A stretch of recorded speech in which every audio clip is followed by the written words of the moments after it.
And the methods that the Nazis pioneered in the 30s are now being carried out on a mass scale by the NATO powers and their Islamist allies.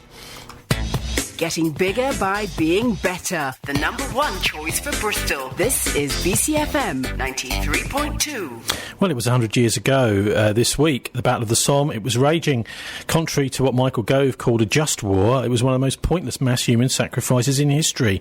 The first ever use of tanks by the British Army was just about 100 years ago, and there were over 1 million British, German and French casualties. But Germany sued for peace in October 1916, and the Battle of the Somme ended inconclusively after that. So I thought we'd go back and have a listen back to 1961 to a talk which was given by a guy called Benjamin Freedman. He was a US businessman, and it was given at the Willard Hotel.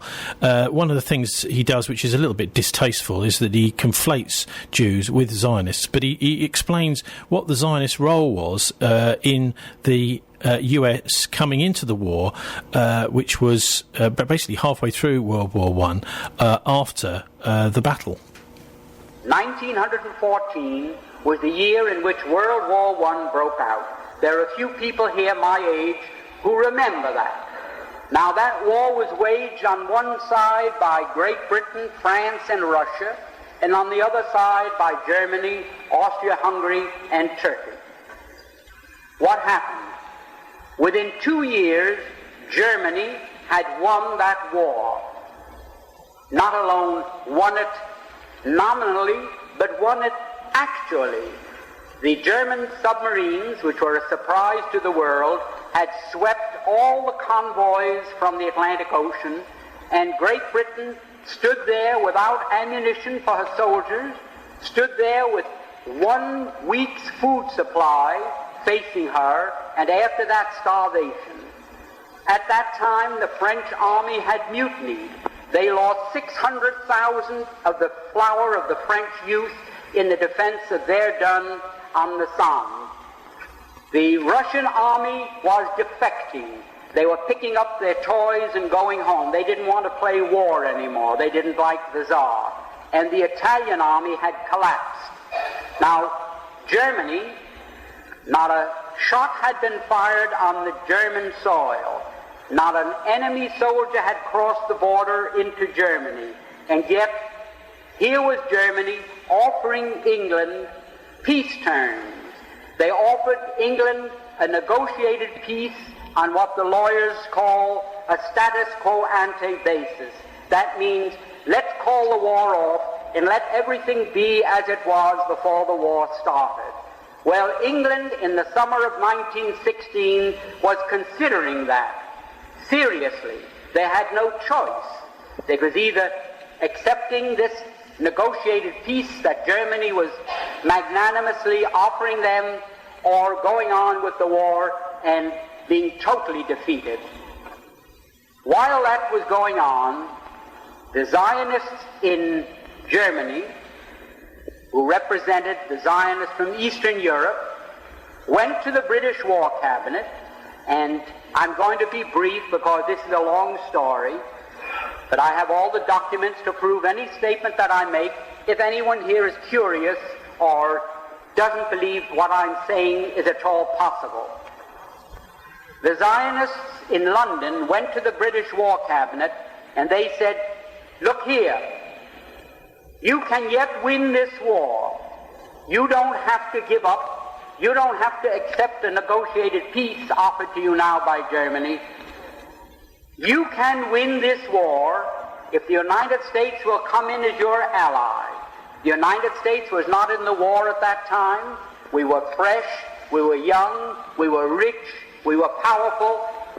And they told England, we will guarantee to bring the United States into the war as your ally, to fight with you on your side, if you will promise us Palestine after you win the war. In other words, they made this deal. We will get the United States into this war as your ally.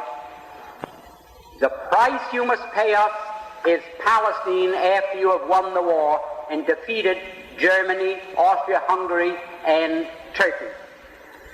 Now, England had as much right to promise Palestine to anybody as the United States would have to promise Japan to Ireland for any reason whatsoever. It's absolutely absurd that Great Britain, that never had any connection or any interest or any right in what is known as Palestine, should offer it as coin of the realm to pay the Zionists for bringing the United States into the war. However, they made that promise in October of 1916. October 1916.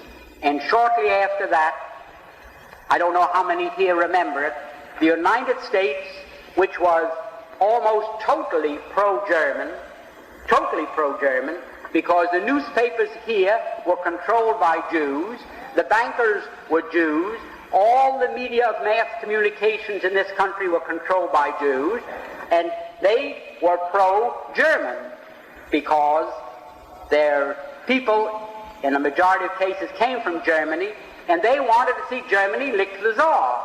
The Jews didn't like the Tsar, and they didn't want Russia to win this war. So the German bankers, the German Jews, Kuhn Loeb, and the other big banking firms in the United States refused to finance France or England to the extent of $1. They stood aside and they said, as long as France and England are tied up with Russia, not 1 cent. But they poured money into Germany. They fought with Germany against Russia, trying to lick the Tsarist regime. Now, those same Jews, when they saw the possibility of getting Palestine, they went to England and they made this deal. At that time, everything changed, like the traffic light that changes from red to green, where the newspapers had been all pro-German, where they'd been telling the people the difficulties that Germany was having fighting Great Britain commercially and in other respects. All of a sudden, the Germans were no good. They were villains. They were Huns. They were shooting Red Cross nurses. They were cutting off babies' hands, and they were no good. Well, shortly after that, Mr. Wilson declared war on Germany. The Zionists in London sent these cables to the United States, to Justice Brandeis, go to work on President Wilson. We're getting from England what we want. Now you go to work, and you go to work on President Wilson and get the United States into the war. And that did happen. That's how the United States got into the war. We had no more interest in it. We had no more right to be in it than we have to be on the moon tonight instead of in this room. Now the war, World War I, in which the United States participated, had absolutely no reason to be our war. We went in there, we were railroaded into it. If I can be vulgar, we were suckered into that war merely so that the Zionists of the world could obtain Palestine.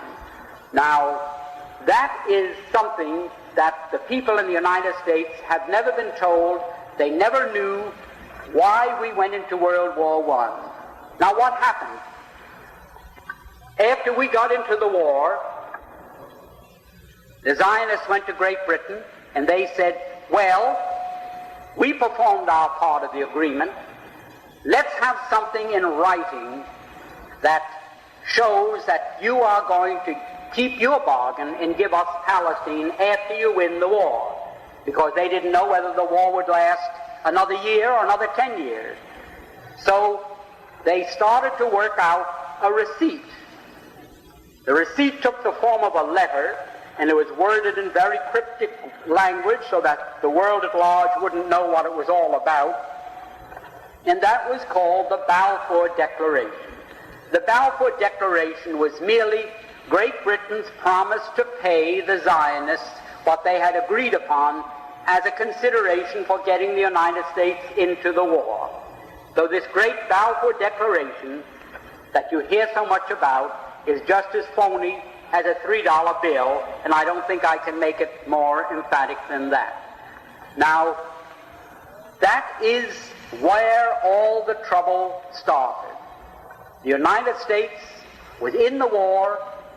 The United States crushed Germany. We went in there, and it's history, you know what happened. Now, when the war was ended, and the Germans went to Paris, to the Paris Peace Conference in 1919, there were 117 Jews there as a delegation representing the Jews, headed by Bernard Baruch. I was there, I ought to know. Now what happened? The Zionists at that peace conference, when they were cutting up Germany and parceling out Europe to all these nations that claimed a right to a certain part of European territory, the Jews said, how about Palestine for us? And they produced, for the first time, to the knowledge of Germans, this Balfour Declaration. So the Germans, for the first time, realized, oh, that was the game. That's why the United States came into the war. And the Germans, for the first time, realized that they were defeated. They suffered this terrific reparations that was slapped onto them because the Zionists wanted Palestine, and they were determined to get it at any cost. Now that brings us up to another very interesting point. When the Germans realized this, they naturally resented it. Up to that time, the Jews had never been better off in any country in the world than they had been in Germany. You had Mr. Rathenau there, who was maybe 100 times as important in industry and finance as Bernard Baruch in this country. You had Mr. Ballin, who owned the two big steamship lines, the North German Lloyd and the Hamburg American line. You had Mr. Bleichschroeder, who was the banker for the Hohenzollern family. You had the Warburgs in Hamburg, who were the big merchant bankers, the biggest in the world. The Jews were doing very well in Germany. No question about that. Now, the Germans felt, well, that was quite a sellout. Well, it's an interesting story, Martin, 100 years on from the Battle of the Somme, 1 million casualties, where really the First World War should have ended. But how true is it? Well, I listened to all of that. I mean, clearly the Zionists did have some influence because they got what they wanted in terms of the Balfour Declaration. And people like Lord Rothschild, who was very influential financially. Yeah, he was Walter Rothschild, Rothschild. Yeah, but I mean, they were pretty clear about what their demands were. And because we're mentioning the Balfour Declaration, let's just be clear. There were two apparent Balfour Declarations, one in 1926. And funnily enough, I put into Google, shame on me, Balfour Declaration. Of course, it comes up 1926, but there is a previous one, as you've said, in 1917, which was from Arthur James Balfour, who was the British Foreign Secretary, a letter to Walter Rothschild from the banking family in November 1917, which was then published in the newspapers in Britain. Indeed. I think what's interesting is at that stage of the war, before America had come in, Woodrow Wilson had stood in the 1916 general election in the US, and his slogan was "Peace without victory." At the same time, in February 1917, or not the same time, sometime shortly after, in February 1917, you had the February Revolution in Russia, with the Russians saying we want peace, and the Social Democrats were pushing the regime in Germany, saying, well, look, the Russians want peace, the Americans want peace. The people who didn't want peace at that stage were the British and the French, because they felt they'd made so many sacrifices that because what the peace would have been on offer is everybody just goes back to their start lines and we just forget about the whole thing. And that wasn't acceptable to, forces at work in Britain and in France. But in America, that was quite a popular position. It's quite strange that Wilson then completely reversed it. What about the sinking of the Lusitania? Because that was the excuse that was used. Well, a little bit like Pearl Harbor, wasn't it? The Lusitania. Yeah. What was what was the Lusitania? Well, the Lusitania, unrestricted submarine warfare by the Germans was frankly an own goal. If they'd kept to just sinking British ships, that would have been a very good strategy. But of course, if they're going to sink any ship, then you get to a situation where the Americans are kind of, basically provoked into the war. But of course the Lusitania was in fact carrying weaponry. It was a passenger ship, but it was taking weaponry to Britain. So you could argue that it was a legitimate target. But of course it was pretty much an own goal from the German General Staff point of view. Anyway, this kind of problem between whether the Zionists are real Jews or not has gone on and on and on ever since then, really, since November 1917 in the Balfour Declaration. And just very recently, just in May this year, Vice News did a very good report, I thought, anyway, on these anti-Zionist Jews, Neturei Karta, who are from Stanford Hill. And here's Milène Larsson from Vice News talking to Rabbi Black about why it is that the Orthodox Jews, at least some of them, just don't think that Israel is actually a Jewish nation. I'm trying to find where Rabbi Bach lives. He's invited us over because some of the guys from the Neturei Karta are coming over to make banners for a protest that's happening for Nakba Day. Nakba means the disaster in Arabic. Nakba Day is the day Palestinians mourn their displacement when the State of Israel was created. But this is also Israeli Independence Day, when Israelis have a party to celebrate the creation of their country. Hello, how are you? Tomorrow we're going to be a demonstration against the State of Israel. We participate in these demonstrations to bring out our message, to show for the world that Jews and Zionists are not the same thing. Also, ich rufe in alle Science, ja? Jede Zeit nach einem zusammengestellt von 4. Ja, die pushte Sache so. Judaism rejects the State of Israel and condemns its atrocities. Yes. The protest falls on a Saturday, the Sabbath, so there's a bunch of restrictions they must stick to, one being not to use public transport. There's a Hyde Park where the Israeli embassy is located, just here. Okay.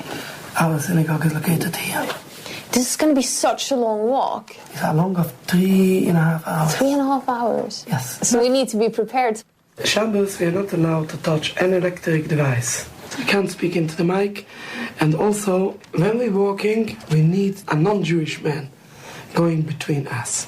Okay, so everything will be okay as long as there's a man standing between you and me. Yes. And you cannot talk straight into the microphone. And also, Saturday, we are not carrying nothing. Nothing.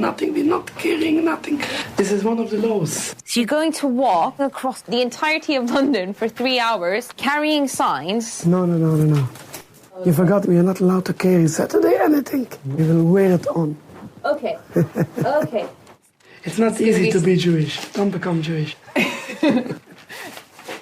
There are going to be a lot of Palestinians present at the protest. How will you be received? Oh, very, very welcomed. Very welcomed.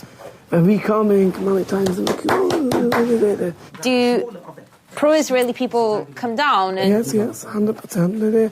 They feel very angry, and they're crying on us. But what can we say? We bring out the right message of Judaism, and this is the right message of Judaism. I mean, when you look, who is the real Jew? Look of me, and look of him. He don't look as a Jew at all. He don't keep the Shabbos. He have no problem with Shabbos like I have. He don't walk to the protest 3 hours. He just coming by the car and park it in the side. And he say, oh, I'm a religious Jew. So are there like clashes when the pro-Israelis come down and they see you Yes. wearing Free Palestine? Yes, because of that we have the police. So does it get violent? Usually not. The police watch. If not the police, then it's get violent, of course. We hope to bring out our message for the world to know. You know, the Zionists have the power, and the media have the power, and we haven't got nothing. We have only one thing. We have God on our side. That's a report from Vice News there, and I'll put a link up to that on our show page, really showing that there are Orthodox Jews in London that don't agree that the Israeli state is in any way Jewish. Time to sign off for the Murdoch News at 7 now. Coming up, Arabian Nights with Mohammed Makawi and Kamal. Our sister show Dialect airs BCFM at noon every Tuesday. This week it's with this former Eton guy, David Guinness. Thanks to our guest in the first hour, Martin Foda. I'm on Twitter at Tony Gosling, wishing you a relaxing and enjoyable weekend. Please join us for the Politics Show the same time next week. God bless. Don't let the banksters get you down.